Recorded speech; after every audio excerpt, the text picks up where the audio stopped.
Corona महामारी की श्रृंखला में मैं अपने नए वीडियो के साथ आप सबके सम्मुख उपस्थित हूँ। यह नवा वीडियो मेरे आफ्टर इफ़ेक्ट ऑफ कोरोना यानी कोरोना के बाद इसके परिणाम के विषय में मैं आपसे चर्चा करने के लिए इस वीडियो में भी कल की भांति उपस्थित हूँ। मैंने कल आपसे निवेदन किया था विद्या, विज्ञान और ज्ञान के विषय में। आज उसी बात को मैं आगे बढ़ाता हूँ। अर्थात विद्यावान होने के लिए व्यक्ति को विवेकवान और बुद्धिमान होना आवश्यक है।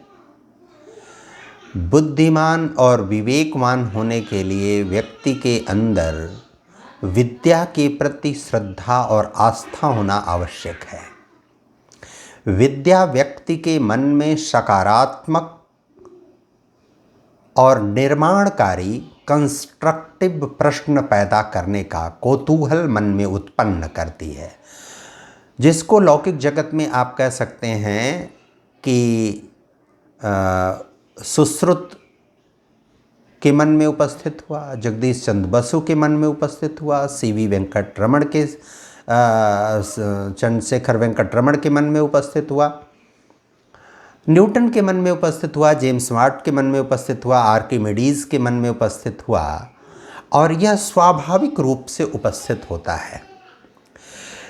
यह विद्यावान होने के लिए जिस विवेकवान और बुद्धिवान होने की आवश्यकता है, यह विवेक और बुद्धिमान हुआ कैसे जाता है, इसके विषय में भी मैं आपसे निवेदन करना चाहता हूँ।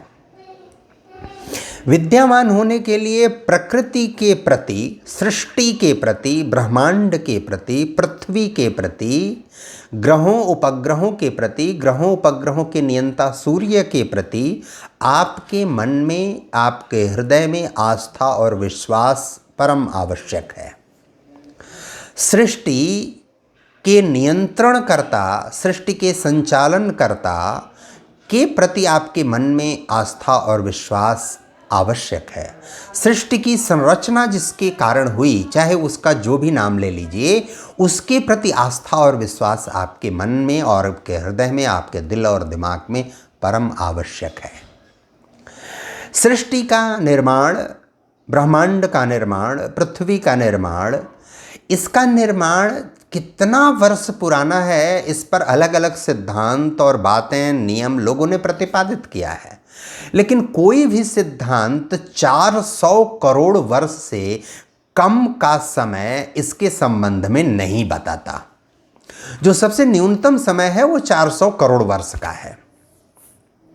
इसका आशय है कि जो लोग कल्पना करते हैं कि सृष्टि का निर्माण किसी खास व्यक्ति ने किया 2000 साल पहले या 1400 वर्ष पहले या 1800 वर्ष पहले, इसका आशय है कि वह झूठ बोलता है, उसको ज्ञान नहीं है, उसको समझ नहीं है, और ऐसे किसी भी व्यक्ति या ऐसे किसी भी आस्था का केंद्र, आस्था के केंद्र ने इसका निर्माण नहीं किया है। अर्थात जिसने भी प्रकृति का निर्माण किया है, प्रकृति की संरचना बनाई है, प्रकृति की व्यवस्था, प्रकृति का संविधान और प्रकृति का नियम प्रतिपादित किया है, उसका कालखंड 400 करोड़ वर्ष से अधिक पुराना है, यह बात प्रमाणित होती है। वह उससे पहले का व्यक्ति है। उसको व्यक्ति आप कहना चाहें तो कह दें, कोई बात नहीं। वह अलौकिक सत्ता आप उसको कहते हैं, कोई बात नहीं। उसको कोई दैवी शक्ति कह दें आपको, कोई बात नहीं। उसका जो आप नाम लेना चाहें वो नाम ले सकते हैं, लेकिन उसका कालखंड 2000, 2500, 1800 वर्ष पुराना या 1800 या 1400 या 1500 वर्ष पुराना नहीं है। उसका कालखंड 400 करोड़ वर्ष से अधिक पुराना तो है ही। यह विद्या ने, विज्ञान ने और ज्ञान ने प्रमाणित और प्रतिपादित करके स्पष्ट रूप से रख दिया है। उसमें किसी को किसी प्रकार के भ्रम होने की आवश्यकता नहीं है। अब जब विद्या का अधिष्ठान आपके मन और मस्तिष्क में उपजता है, पैदा होता है, तो उसकी शर्त होती है कि आप सकारात्मक प्रश्न आपके मन में उपजेगा। आपके मन में ऐसा प्रश्न नहीं खड़ा होगा कि हवा क्यों है, हवा कैसे है, यह प्रश्न आपके मन में उत्पन्न होगा। जल क्यों है यह प्रश्न नहीं, जल कैसे है इसका उत्तर पाने के बाद आपके मन में अपने आप क्यों का उत्तर आ जाएगा। आपको पता चल जाएगा कि क्यों क्या है। आपके मन में यह प्रश्न नहीं आएगा कि आप माँ से पूछें कि अमुक व्यक्ति ही मेरा पिता क्यों है, यह प्रश्न नहीं पूछेंगे। ज्यों ही माँ ने आपको बताया कि आप अमुक के पुत्र कैसे हैं, आपको क्यों का उत्तर मिल जाएगा। आप अमुक पिता हैं, उसके नाते आपको क्यों का उत्तर अपने आप प्राप्त हो जाता है। और इसीलिए जिसकी आस्था और श्रद्धा उस प्रकृति के निर्माण करने वाले के ऊपर होती है, उसके अंदर स्वाभाविक रूप से विवेक होता है, विवेक जागृत होता है। वह चीज़ों को देखने और समझने की शक्ति ठीक ठीक प्रकार से उसके मन में आती ही है। और विद्या का यही भाव, विद्या का यही सूत्र, विद्या का यही समीकरण व्यक्ति को स्थूल से सूक्ष्म की समझ देता है, स्थूल से सूक्ष्म की तरफ ले जाता है और सूक्ष्म से स्थूल की तरफ जाने की भी प्रेरणा देता है। यही वो भाव है जो लौकिक से पारलौकिक की तरफ देखने की शक्ति आपके अंदर पैदा करता है, और पारलौकिकता का विवेक जागृत होने जाने के बाद आपको लौकिक चीज़ों की समझ आ जाती है। ठीक ठीक आप उसको ठीक प्रकार से समझ पाते हैं, जान पाते हैं और देख पाते हैं।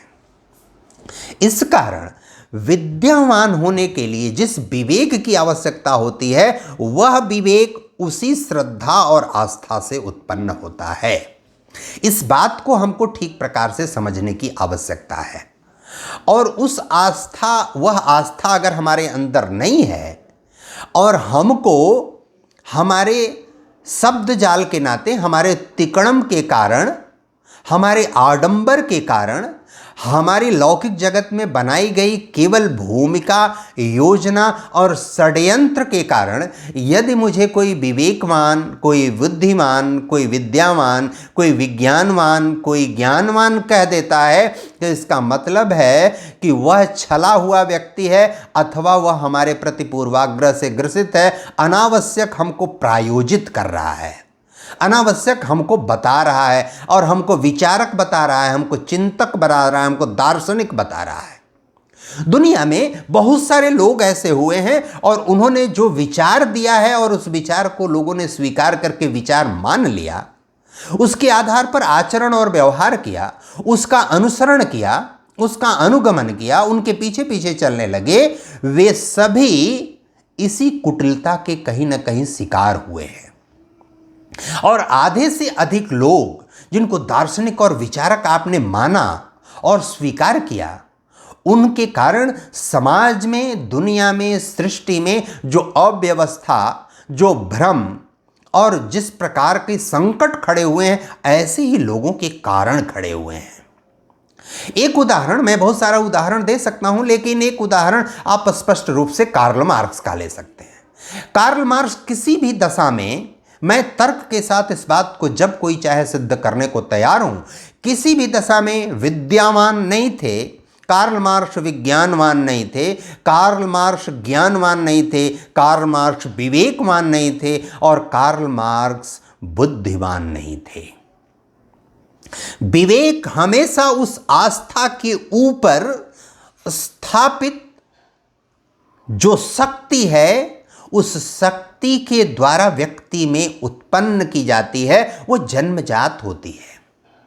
व्यक्ति विद्या के बाद जब लौकिक जगत में आता है तो उसके अंदर लोक व्यवहार के कारण उसी विवेक के द्वारा बुद्धि का विकास होता है। और इन दोनों के समुच्चय से व्यक्ति के अंदर जो विद्या का प्रस्फुटन होता है, विद्या का भाव दिखाई पड़ता है, उस विद्या के भाव के कारण विज्ञान की दिशा में और ज्ञान की दिशा में उसका प्रयाण होता है, वो चलना आरंभ करता है। इसलिए पहली आवश्यक शर्त है विचारधारा के स्तर पर, जो लोग कह रहे हैं कि दुनिया में सब कुछ टूट जाएगा, खंडित हो जाएगा, ग्लोबल विलेज बन जाएगा, पूरी दुनिया, पूरी सृष्टि, पूरी पृथ्वी कम से कम एक हो जाएगी, राष्ट्र राज्य की संकल्पना टूट जाएगी, समाप्त हो जाएगी, या जो लोग ये कह रहे हैं कि ये और मजबूत हो जाएगा, इन दोनों लोगों की समझ निश्चित रूप से उस स्तर की नहीं है। उस प्रकार से सोचने का विचार, उस प्रकार से सोचने का विवेक इनके अंदर नहीं है।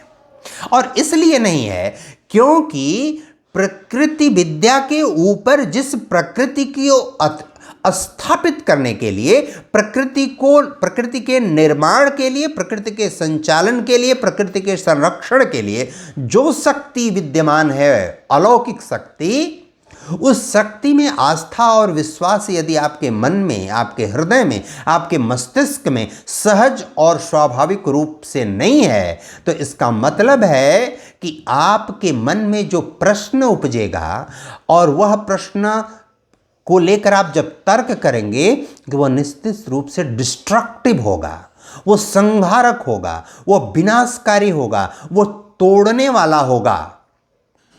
वह अलग अलग चीजें विद्यमान हैं, लेकिन उनके बीच जो तंतु है, जो सेतु है, जो युग्म है, उसको भी तोड़ के वो अलग कर देता है।